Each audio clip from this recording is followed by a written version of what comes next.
അതെ, ഒരു 10,000 ഉറുപ്പ്യ എങ്ങനെയെങ്കിലും ഒന്നൊരു ഉച്ചയാകുമ്പോൾ തിരിച്ചു തരണം. അപ്പം നാളത്തേക്കുള്ള, നാളെ 2-3 EMI-ക്കുള്ള.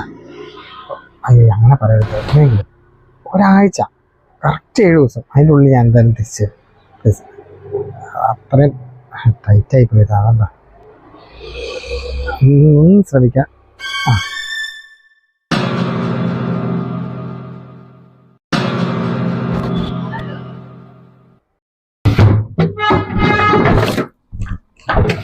അതെ, ഞാൻ ആ മനോജേട്ടനോടൊരു 10 ഉറുപ്പ്യ ഇങ്ങനെ ചോദിച്ചപ്പോ നാളെ 2-3 EMI ഇല്ല, അതൊക്കെ സോൾവ് ആകും. ഉച്ച നമുക്ക് നോക്കാന്നൊക്കെ പറഞ്ഞിട്ടുണ്ട്. ഞാൻ കേട്ടു വിളിക്കുന്നു. എന്തിനാ അങ്ങനെ മറ്റുള്ളവരോട് ചോദിക്കാൻ പോകുന്നത്? കുറെ സ്ഥലത്തുനിന്ന് കിട്ടാനില്ലേ, അവരോട് ചോദിച്ചൂടെ? അവരോട് ചോദിക്കാത്തോണ്ടല്ലോ, ഓരോ കയ്യിലില്ല, പൈസ ഇല്ല, ഇപ്പൊ തരാനില്ല എന്ന് പറഞ്ഞാൽ ഞാൻ എന്ത് ചെയ്യാനാ? ഞാൻ പൈസ കിട്ടാറുണ്ട്, ഇഷ്ടംപോലെ കിട്ടാറുണ്ട്, കുറെ ലക്ഷക്കണക്കിന് പൈസ കിട്ടാൻ. പക്ഷെ പറഞ്ഞിട്ട് കാര്യമുണ്ടല്ലോ, ഇവർ ഓരോ കാര്യം പറയുമ്പോൾ ഓരോ കാരണങ്ങൾ പറഞ്ഞ് ഓരോ കയ്യിലില്ല. ഒരു പ്രൊഡ്യൂസർ സഹായിച്ചിരുന്നല്ലോ കഴിഞ്ഞ പ്രാവശ്യം, അയാൾ എന്തേ തന്നോ? എത്ര കഷ്ടപ്പെട്ടിട്ട് ആ പൈസ ഉണ്ടാക്കി കൊടുത്ത്? കയ്യിലുണ്ടായിരുന്ന പൈസയായിരുന്നോ? കയ്യിലുണ്ടായിരുന്ന പൈസ അമ്മേന്റെ FD ഒക്കെ ഇട്ട് മറ്റേ അവിടുന്ന് കടമാക്കിയാണ്. പിന്നെ കടമാക്കിയൊക്കെ ഞാൻ പറഞ്ഞു. എന്നിട്ട് എന്താ ചെയ്യുന്നത്? നമ്മളെന്താ ചെയ്യുന്നത്? നമ്മള് കഷ്ടപ്പെട്ട് അധ്വാനിച്ചുണ്ടാക്കിയ പൈസ ഈ കടങ്ങൾ വീട്ടാനേ നമുക്ക് തികയുന്നുള്ളൂ. നമ്മള് വാങ്ങിയെടുത്ത് നമ്മള് കൊടുക്കണ്ടേ? ആ ചിന്ത അവർക്കില്ലല്ലോ.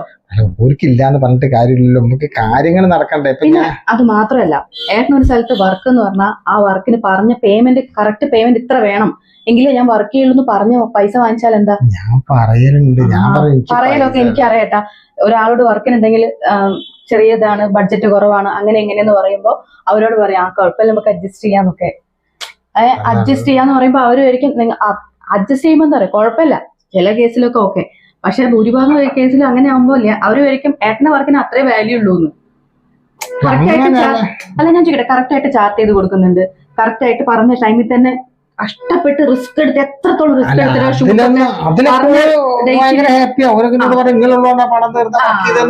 അവര് ഹാപ്പിയാണ്. വളരെ 1-2 വിരലിൽ എണ്ണാവുന്നവര് മാത്രം പറഞ്ഞ പേയ്മെന്റിനേക്കാൾ ഒരു 10-20 രൂപ കൂട്ടി തന്നിട്ടുണ്ട്. അല്ലാത്തവരുടെ അവസ്ഥ എന്താ? പറഞ്ഞ പേയ്മെന്റേ തന്നിട്ടുണ്ടാവില്ല. പ്രത്യേകിച്ച് അഡ്ജസ്റ്റ് ചെയ്ത് കൊടുത്ത വർക്ക് ഏതാണോ ആ വർക്കിന്റെ സ്ഥിതിയൊക്കെ അങ്ങനെ തന്നെ. നോക്കി നോക്കൂ, ആലോചിച്ച് നോക്കൂ. അങ്ങനെയല്ലേ? ഏട്ടന്റെ അടുത്ത് തന്നെ പ്രശ്നം. ഏട്ടൻ എന്ത് ചെയ്യണം എന്ന് പറയാം, പറഞ്ഞ പേയ്മെന്റ് ഇത്ര വേണം, ഇങ്ങനെ ഞാൻ വർക്ക് ചെയ്യും. എന്താ? ഞാൻ ഇനി മുതൽ എന്തായാലും ഉറപ്പാണ്, കൃത്യമായിട്ട് പൈസ ഇട്ടാണ് ഞാൻ ഈ വീട്ടിൽ നിന്ന് ഇറങ്ങില്ല. അല്ലെ ഇവിടെ വീട്ടിൽ കുത്തിരുന്നാൽ മതിയല്ലോ. എന്തിനാ വെറുതെ നമ്മൾ പോയിട്ട് കഷ്ടപ്പെട്ടിട്ട് അവിടെ ഇവിടെ പോയിട്ട് നിൽക്കുക, ടെൻഷൻ അടിക്കുക, വർക്ക് ചെയ്തിട്ട് പൈസയും കിട്ടുന്നില്ല എന്നുണ്ടെങ്കിൽ ഞങ്ങൾ ഇവിടെ വീട്ടിലിരുന്നാൽ പോരെ? അതാണ് നല്ലത്.